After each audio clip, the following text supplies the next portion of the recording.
Tumatanda na, sana'y di tayo magbago kailanman.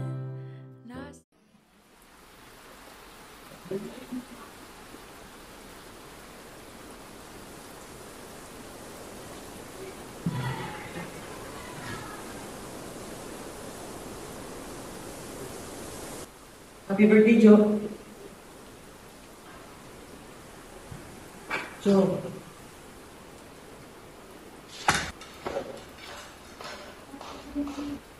Dami nating cake, Georgia. Dahil pang regalo. So, ano ba yun? Ano ba? Joe, close up mo naman ako. George! Ano yan? Ano ba yun? Ha? Ano ba problema? Sabihin mo sa akin. Joe? Ano ba yun? Kung galing ka sabihin mo sa akin. Ano ba gusto mo, Joe? Nagmumukha naman ako pa dito eh. Ano? Gusto ka sa ano? Ano? Ayaw mo na ba? Pagod ka na ba? Joe, ano? Ayaw mo na? Pagod ka na? Ayaw mo na?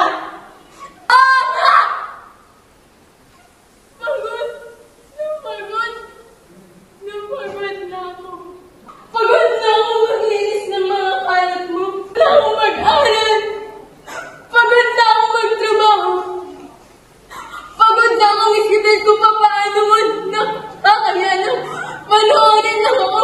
Maganda ko ba makakuha lang ng pambayad sa putik na kuryente at tubig. Habang yan, patuloy ng salintik na passion na yan. Hindi tayo mapapakain ng passion na yan. Wala akong pambili kahit cupcake na yan para sa akin. Pero dito Stanley, ito, puro na lang yung sarili mo, puro na lang ikaw.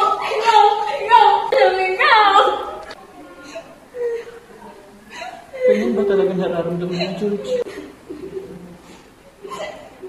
Pagod na ako.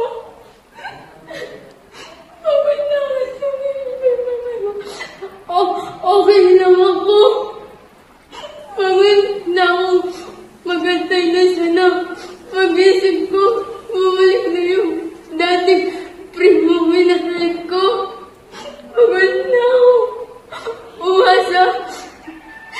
Basta natuparin mo na yung mga pangako mo sa akin.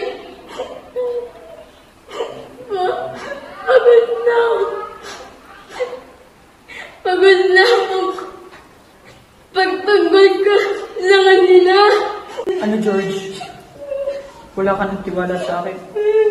Hindi ka na naniniwala. Naniwala ako sa'yo. Yun yung pagkakamali ko. Pagod na ako. Magmukhang pagod na ako. Mag-iwangan. Ilang ito pa ba, George? Pagod na ako. Bitbitin ka. Hindi mo na kaya? Pakiramdam ko. Sinisaya ko na lang yung buhay ko. Sa relasyon na to. Will your life be better without me, George?